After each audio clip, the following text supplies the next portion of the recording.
दोस्तों, यह बहुत समय पहले की बात है। उत्तर प्रदेश के एक छोटे से गांव में एक आदमी था। उसकी एक पत्नी और एक छोटी सी बच्ची थी। जब वह बच्ची 5 वर्ष की हुई तो उसकी माँ की मृत्यु हो गई। इस बच्ची का नाम नीलावंती था। नीलावंती की माँ की मृत्यु के पश्चात नीलावंती के पिता ने उस गांव को छोड़ दिया और नीलावंती को लेकर दूसरे गांव में चले गए। दोस्तों, नीलावंती के पिताजी को आयुर्वेद का अच्छा खासा ज्ञान था। नीलावंती भी अपने पिता के आयुर्वेद का ज्ञान लेती थी। नीलावंती के अंदर एक खासियत थी कि वह पेड़ पौधों, जानवरों, पशुओं, पक्षियों सबकी भाषा समझती थी। यही नहीं, नीलावंती के स्वप्न में शैतान भी आते थे और नीलावंती को जमीन के नीचे गड़े हुए धन दौलत के बारे में जानकारी देते थे। लेकिन नीलावंती के अंदर उसके पिताजी के अच्छे संस्कार थे, इसलिए वह सब कुछ जानते हुए भी धन दौलत जमीन के नीचे से खोदकर नहीं निकालती थी। नीलावंती को पेड़ पौधे और शैतान जो भी मंत्र बताते थे वह पीपल के पत्तों से बनी किताब पर लिख लेती थी।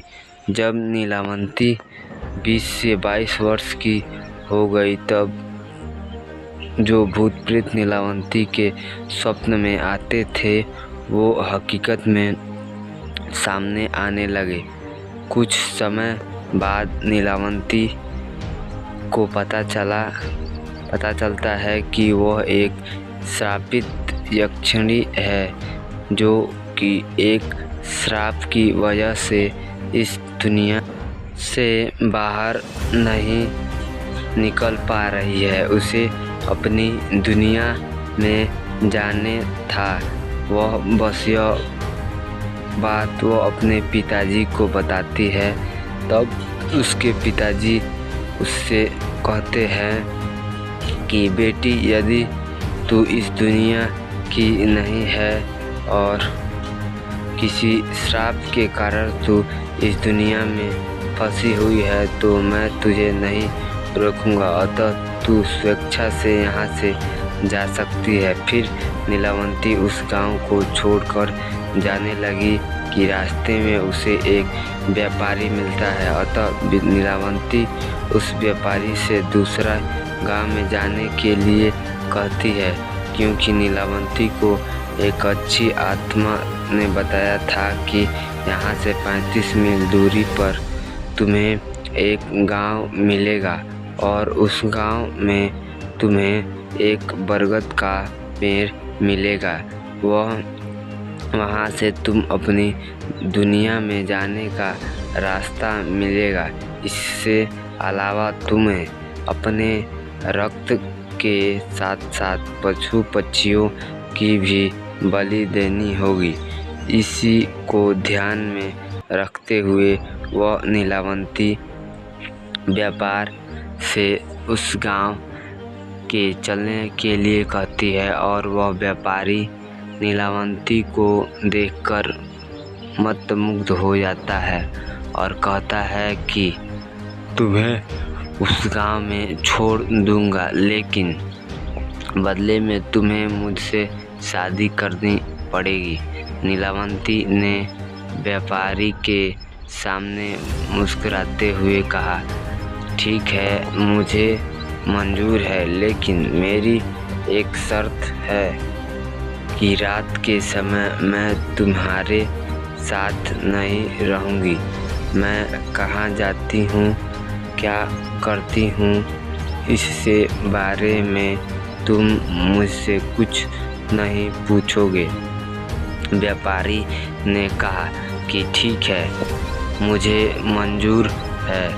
उसके बाद वह व्यापारी निकला, नीलावंती को अपने बैलगाड़ी में बिठाकर उस गांव में ले गया। फिर शर्त के अनुसार नीलावंती ने उस व्यापारी से विवाह कर लिया। रात के समय नीलावंती प्रतिदिन बरगद के पेड़ के नीचे तंत्र मंत्र करने के लिए चली जाती थी। वहाँ पर वो अपना रक्त और पशु पक्षियों की बलि भी चढ़ाती थी। एक दिन रास्ते के समय जब नीलावंती तंत्र मंत्र उस बरगद के पेड़ के नीचे कर रही थी, उसी समय उस गांव के कुछ लोग नीलावंती को पशु पक्षियों की बलि देते हुए देख लेते हैं और उस व्यापारी को जाकर सारी घटना की जानकारी देते हैं। जब अगली रात को नीलावंती अपने समय के अनुसार रात में तंत्र साधना के लिए निकलती है तो उसके पीछे पीछे वह व्यापारी भी चला जाता है और नीलावंती को तंत्र साधना करते हुए देख लेता है। अगले दिन नीलावंती के स्वप्न में शैतान आता है और उससे बताता है कि नीलावंती, कल जब तू तंत्र साधना के लिए बरगद के पेड़ के नीचे जाओगी, उसी समय बरगद के पेड़ के बगल में 2 नदी बहती है। उस नदी में तुम्हें एक लाल बहती हुई दिखाई देगी। उस लाश को लेकर गले में एक ताबीज होगा, तुम्हें उसे खोल लेना है। गले के से ताबीज को निकालने के बाद उसी नदी में तुम्हें एक नाव पर सवार आदमी मिलेगा। तुम्हें इस ताबीज को उस आदमी को दे देना है। वह तुम्हें दूसरी दुनिया के दरवाजे तक पहुंचने में तुम्हारी मदद करेगा। उस शैतान ने नीलावंती से यह भी कहा कि तुम्हें अपनी दुनिया में वापस लौटने का सिर्फ यही एक ही चांस मिलेगा, दोबारा चांस तुम्हें नहीं मिलेगा।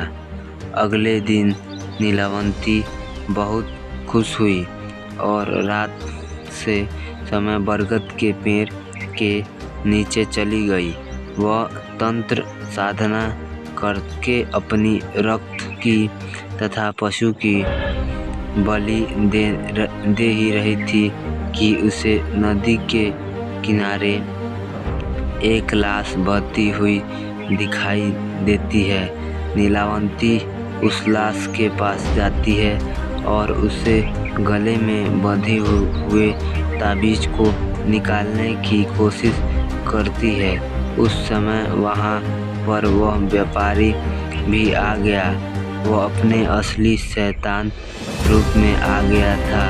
वह ताबीज की पहली गांठ खोल पाई थी, दूसरा खोलने ही वाली थी कि गांव वाले वहां आ गए और नीलावंती को नरभक्षक समझकर कहने लगे कि ये दोनों शैतान हैं। ये दोनों तो सभी गांव वालों को मार डालेंगे, अतः इन दोनों को मार डालो। सभी गांव वालों ने अपने अपने हथियार लेकर दोनों को दौड़ा दिया। नीलावंती तो बच गई, लेकिन गांव वालों ने उस राक्षस को मार गिराया। राक्षस होने की वजह से वह दोबारा जीवित हो उड़ा और नीलावंती से पास आकर बोला कि तुम मुझे ये किताब दे दो जिसमें तुमने मंत्रों को लिखा है और मुझे कुछ नहीं चाहिए। तब नीलावंती ने सोचा कि यदि यह किताब इस शैतान के मिल गया तो यह दुनिया के लिए अनर्थ साबित हो सकता है। अतः नीलावंती ने उस किताब को स्थापित करते हुए कहा कि जिसने लालच में आकर इस किताब को पूरा पढ़ लिया उसकी तुरंत मृत्यु हो जाएगी और जिसने इस किताब को आधा पढ़कर बीच में ही छोड़ दिया वह पागल हो जाएगा। यह कहकर नीलावंती उस किताब को लेकर भाग गई। उसके बाद नीलावंती का आज तक पता नहीं चला कि वह कहाँ गई। कुछ समय पश्चात वह किताब एक साधु को मिलती है। उस साधु के मन में किसी भी तरह का लालच नहीं था।